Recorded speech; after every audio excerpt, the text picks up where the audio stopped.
നമസ്കാരം. ഒരു 20 വയസ്സുകാരിയെ അതിക്രൂരമായിട്ട് കുറച്ചു പേർ ചേർന്ന് ബലാത്സംഗം ചെയ്തു കൊന്നു.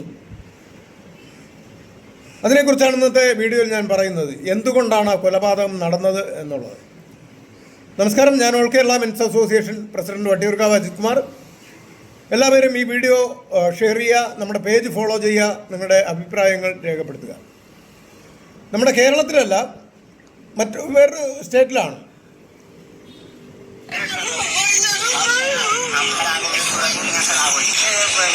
ഇത്രയും ചെന്നായ്ക്കൾ കൂടി ഒരു പെൺകുട്ടിയെ ബ്രൂട്ടലായിട്ട് ബലാത്സംഗം ചെയ്തു കൊന്നു.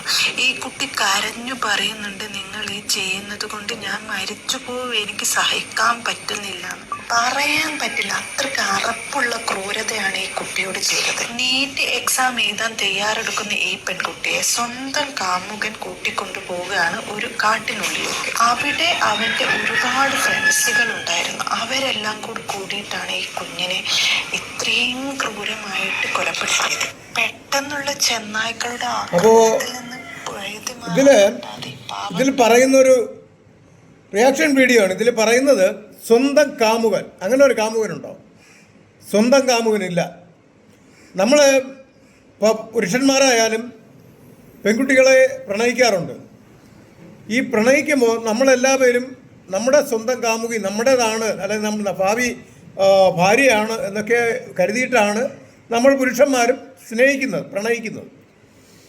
പക്ഷേ അതിൽ തേപ്പ് കിട്ടുമ്പോൾ എന്ന് പറഞ്ഞാൽ അവൾക്ക് വേറെയും കാമുകന്മാരുണ്ട്, അവർക്ക് വേറെയും പയ്യന്മാരുമായിട്ട് പുരുഷന്മാരുമായിട്ട് അഭിഹിത ബന്ധമുണ്ട് എന്നറിയുമ്പോൾ പുരുഷന്മാരിൽ കുറച്ച് പേർക്ക് അവരുടെ ഉള്ളിലുള്ള ക്രിമിനൽ വാസന പുറത്തു വരും. അതിൻ്റെ ഫലമാണ് ഇങ്ങനെയുള്ള സംഭവങ്ങൾ അരങ്ങേറുന്നത്. കാരണം അവൻ അത്രത്തോളം ആത്മാർത്ഥമായിട്ട് സ്നേഹിച്ചൊരു പെൺകുട്ടിയായിരിക്കാം. പെൺകുട്ടികൾക്ക് ഒരാളെ മാത്രമായിട്ട്, പ്രത്യേകിച്ച് ഇന്നത്തെ കാലത്ത്, ഇത് ഒരു 20 വയസ്സോടടുത്ത നീറ്റ് എക്സാം എഴുതാൻ തയ്യാറെടുത്തിരുന്ന ഒരു പെൺകുട്ടി എന്നാണ് പറയുന്നത്. അപ്പോൾ സ്വാഭാവികമായിട്ട് ഈ 20 വയസ്സുള്ള പെൺകുട്ടികളിൽ ബഹുഭൂരിപക്ഷം പേർക്കും ഒന്നിലധികം പ്രണയങ്ങളുണ്ട്. ഒരു പുരുഷനുമായിട്ട് പ്രണയത്തിൽ ആകാൻ കഴിയാത്ത പെൺകുട്ടികളാണ് ഇന്ന് ബഹുഭൂരിപക്ഷം ഉള്ളത്. പക്ഷേ വിഡ്ഢികളായിട്ടുള്ള ആണുങ്ങൾ വിചാരിക്കുന്നത് അവൾ എന്നെ മാത്രമേ സ്നേഹിക്കത്തുള്ളൂ എന്നുള്ളത് കരുതിയിട്ടാണ്, എൻ്റേത് എന്നുള്ള ധാരണയിലാണ് കാര്യങ്ങൾ കൊണ്ടുപോകുന്നത്. അപ്പോൾ ഏതെങ്കിലും സാഹചര്യത്തിൽ വേറെയും പുരുഷന്മാരുമായിട്ട് ഇവൾക്ക് ബന്ധമുണ്ട് എന്നറിയുമ്പോൾ ഉണ്ടാകുന്ന മാനസിക വ്യതയിൽ നിന്നാണ് സുഹൃത്തുക്കളെയൊക്കെ കൂട്ടി ഇവളുടെ കഴപ്പ് മാറ്റി കൊടുക്കാം എന്നുള്ള ഒരു ധാരണയിൽ നേരെ പീഡനത്തിലേക്ക് പോവുകയും അവളെ കൊന്നു തള്ളുവാനും, പ്രത്യേകിച്ച് അത് കൂടുതലും അന്യസംസ്ഥാന തൊഴിലാളികളാണ്. ഞാൻ ഈ വീഡിയോ ചെയ്യുവാനുള്ള കാരണവും കൂടി പറയാം. യഥാർത്ഥം പറഞ്ഞാൽ 100 കേസുകളുണ്ട് വീഡിയോകൾ ചെയ്യാൻ നമുക്ക് വേറെ തന്നെ ഇവിടെ തന്നെ ഉണ്ട്. എന്നാലും ഞാൻ ഈ വീഡിയോ ചെയ്യാനുള്ള കാരണം, ഇവിടെയുള്ള കേരളത്തിലുള്ള പ്രവാസികളായിട്ടുള്ളവരുടെ ഭാര്യമാർ, അല്ലെങ്കിൽ പട്ടാളക്കാരായിട്ടുള്ള രാജ്യം കാക്കുന്ന രാജ്യസേവകരായിട്ടുള്ള പട്ടാളക്കാരുടെ ചില ഭാര്യമാർ, അവർ ബംഗാളികളുമായിട്ടൊക്കെ അവിഹിത ബന്ധത്തിൽ ഏർപ്പെട്ടിട്ടുള്ളത് എനിക്കറിയാം. എന്നോട് തന്നെ പല ബംഗാളികളും പറഞ്ഞിട്ടുമുണ്ട്. എന്നോടെന്ന് പറഞ്ഞാൽ ഞങ്ങൾ ഇരിക്കുന്ന ഒരു വേദിയിൽ തന്നെ പറഞ്ഞിട്ടുണ്ട്, ഇവരെ വിളിച്ചിട്ടുണ്ട്, അവർ പോയിട്ടില്ല എന്നുള്ളത്. കാര്യം അന്യസംസ്ഥാന തൊഴിലാളികളാകുമ്പോൾ അത് പുറത്തറിയില്ല എന്നുള്ളതാണ് ഇവരുടെയൊക്കെ ധാരണയായിരിക്കാം. ഒരിക്കലും അങ്ങനെയല്ല. ഭൂരിഭാഗം പേരും എല്ലായിടത്തും പുറത്ത് പറയും.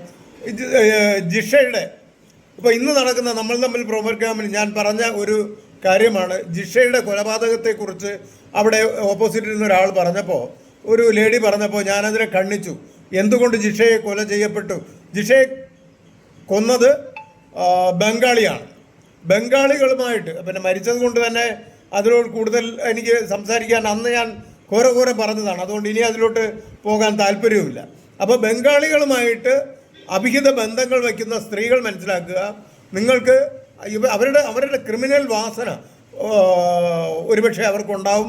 അത് കൊലപാതകത്തിലേക്ക് പോകും, അത് മറന്നു പോണ്ട. അപ്പോൾ ഇവിടെയും അവിഹിത ബന്ധം, മറ്റുള്ളവരുമായിട്ടുള്ള ബന്ധപ്പെടൽ, ശാരീരിക ബന്ധപ്പെടൽ ഉണ്ടെന്നറിയുമ്പോൾ സ്വാഭാവികമായിട്ട് കൊല ചെയ്യുവാൻ അപ്പോഴത്തെ മാനസികാവസ്ഥയിൽ എന്തും ചെയ്യാൻ തോന്നും. അതാണ് ഇവിടെയും സംഭവിച്ചത്. അതുകൊണ്ട് പെൺകുട്ടികളും സൂക്ഷിച്ചിരിക്കുക, ശ്രദ്ധിക്കുക, പുരുഷന്മാരും ശ്രദ്ധിച്ചിരിക്കുക. കൊലപാതകം നിങ്ങൾ ചെയ്യുമ്പോൾ ഒരു 14 വർഷമെങ്കിലും നിങ്ങൾ ജയിലിൽ കിടക്കാൻ തയ്യാറായിട്ട് വേണം ചെയ്യാൻ. കാരണം അതായിരിക്കണം സ്ഥിതി. മറ്റേ ഒന്ന് പോയാൽ നമുക്ക് അവളല്ലെങ്കിൽ അവളെ അടുത്തത്, അല്ലെങ്കിൽ അവളെ നമ്മൾ പൊതുവെ പറയുമല്ലോ അവളല്ലെങ്കിൽ അവളെ അമ്മ എന്ന് പറഞ്ഞാൽ അവളെ അമ്മ എന്നല്ല, അതിനേക്കാളും സുന്ദരിയായിട്ടൊരു പെൺകുട്ടി, ഇതാണ് നമ്മൾ ഉദ്ദേശിക്കുന്നത്. ഓക്കെ, അങ്ങനെ കരുതുക.